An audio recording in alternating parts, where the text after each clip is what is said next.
Happy Wednesday! We're back for history. Hopefully by now you have either gotten 100% on your paper section 3 quiz or your Kahoot test. If you haven't, make sure you go back on Kahoot or do the paper test. Get that turned in today, please. Okay, so we're going to go over the answers for our study guide for your China test. You will be taking the test next week.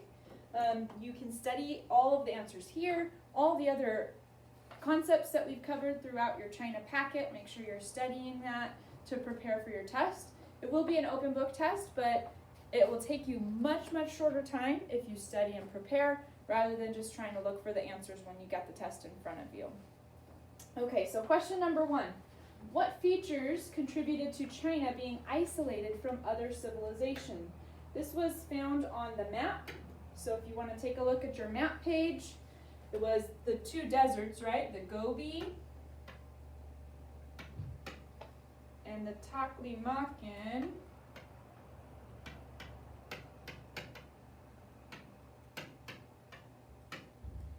Both of those deserts, the Himalaya Mountains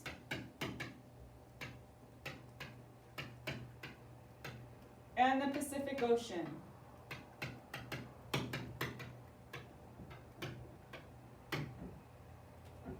All right, number 2, Confucianism places special importance on the devotion of children to their parents. This is known as filial piety. That's probably the one your parents want you to know the most, right? So filial piety for number 2.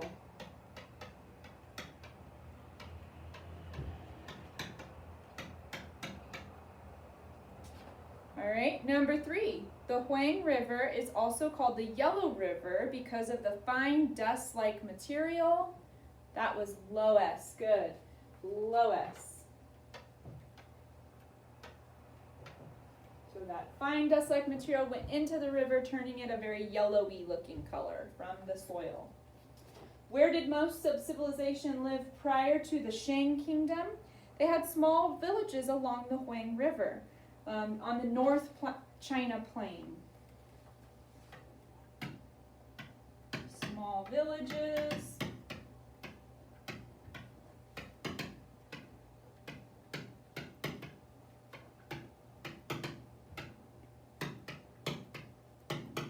On the North China Plain. All right, and under the mandate of heaven, the ruler was called the Son of Heaven.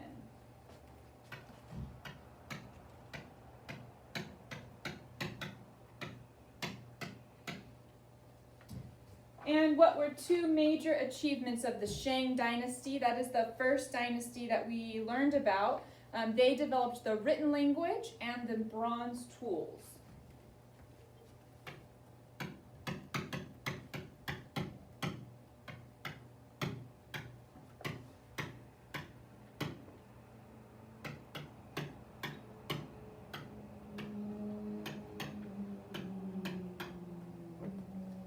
So that was for number 6. Number 7, what signaled to the Zhou, I almost said Zhao again, man, this one gets me every time. What signaled to the Zhou that the ruler had lost the mandate of heaven? Anytime there was conflict, battle, an uprising, right? If there was an uprising of the people, nope, you don't have the power anymore. Oh, I got my.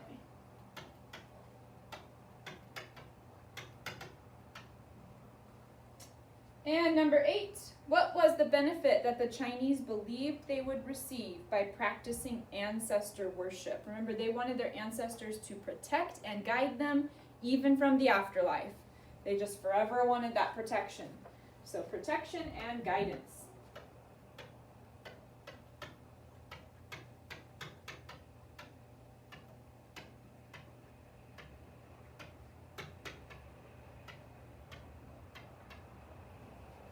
And number 9, what were the oracle bones used for? Remember, those were those turtle shells that they would write messages on and then crack it to predict the future. Wherever the cracks were, they would read the cracks and use it to predict the future. I can hear Carter right now saying, "Save the turtles!"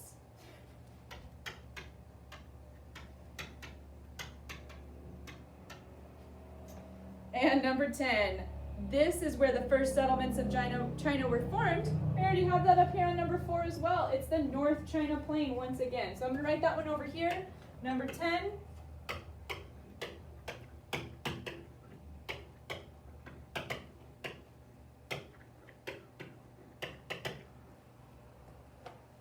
All right, get those answers copied down.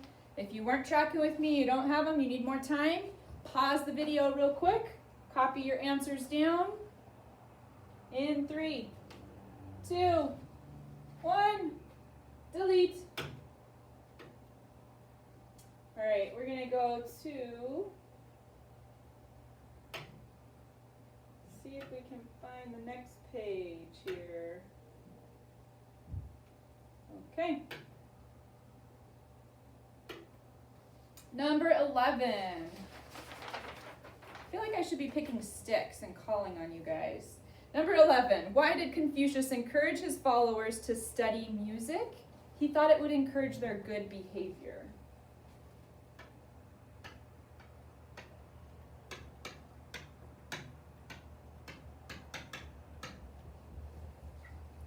And number 12. These were drawings that represent a word or even a complete idea. You guys have learned about these with almost every civilization we've studied. Pictographs.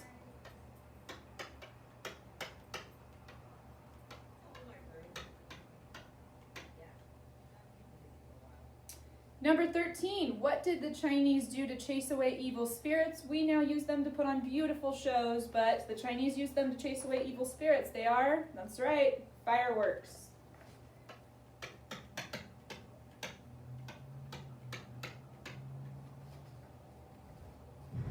And number 14, these were the central ideas of Confucianism. Confucianism, the central ideas were to have responsibility and respect, right? They really valued that, respecting your elders, respecting those who are in authority. So it's responsibility and respect.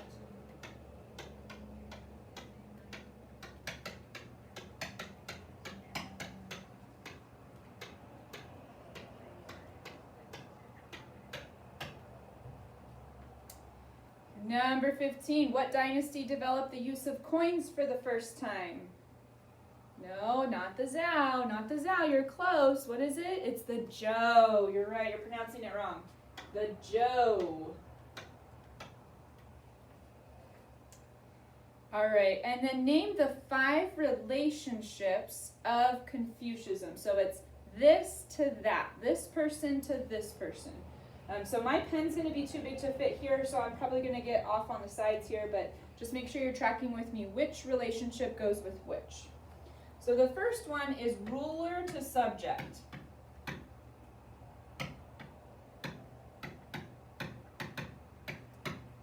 The ruler rules over the subject. The second one is father to son.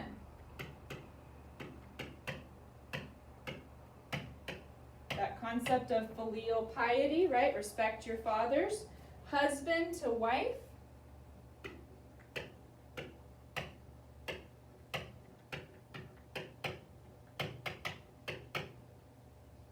Then we have older brother to younger brother.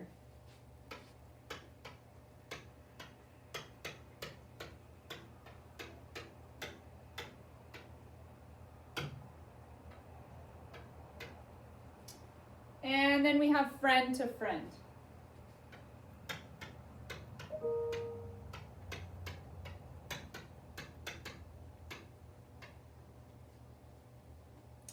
Okay, number 17. Give 2 examples of rituals the Chinese developed to honor their ancestors. So there are more than 2. There are actually 3. I'm going to write all 3 on here because you should have to know at least 2, but that way, depending on which ones you got. So the first one was to build shrines. I'm going to take these answers over here. So they built shrines to their family. They burned fake money.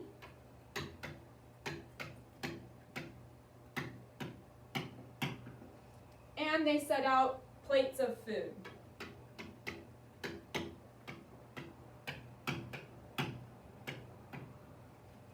So nobody would touch it, nobody would eat it. It was a plate of food for the dead ancestor. All right, and then number 18, compare and contrast the cultures of the Shang and the Zhou dynasties. You should be able to list at least four similarities and 3 differences. Now this is going to take me a little bit more room, so I'm going to actually clear and go to a clear page so we can write all these out. You guys can probably fit them here, but just with my big pen, it's not going to work. So 3, 2, 1, pause the video. If you still need to write these answers down, we're going to a clear page. All right, number 18. So we're going to do similar first. We need 4 similarities. So similarity, number 1, same laws. Both dynasties had the same laws. Number 2, same language.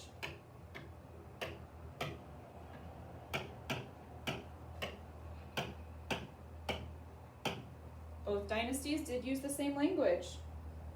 Another similarity, they both worked with skilled metalworking. Remember the Shang, they liked the bronze, the Zhou liked the iron, but they both were skilled metalworkers.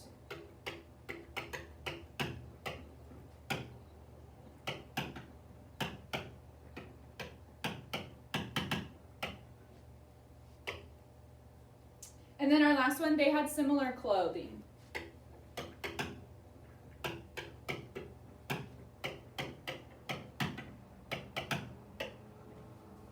Alright, so those are our similarities. I'm going to pick a different color here for the differences. Let's do blue.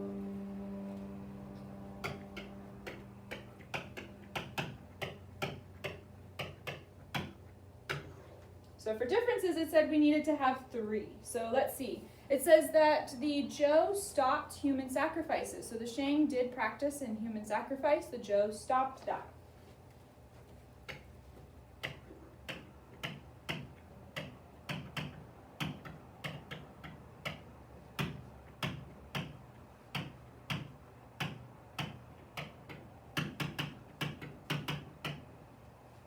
All right, another thing that they stopped using in the Zhou dynasty was oracle bones.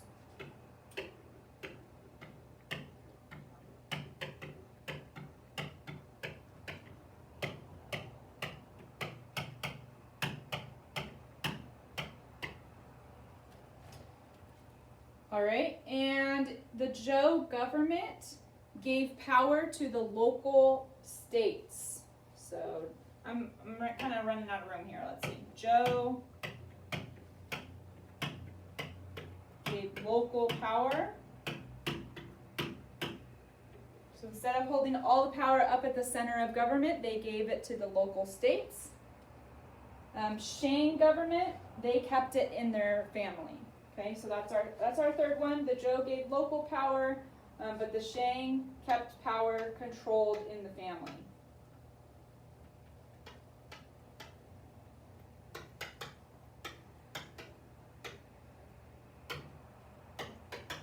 And by that I don't mean the families living in each of their homes, but their family, the ruling family, held all of the power. Okay? Now the last one, number 19, note all the locations that are on your China map. I'm not going to draw that up here for you because you already have that in your packet, so just make sure you have a good round knowledge of where the different places are located, where the North China Plain is, what separated it from other territories, so what protected China, okay, what protected China from the north, from the south, from the east and the west. Make sure that you understand that when you're studying your map.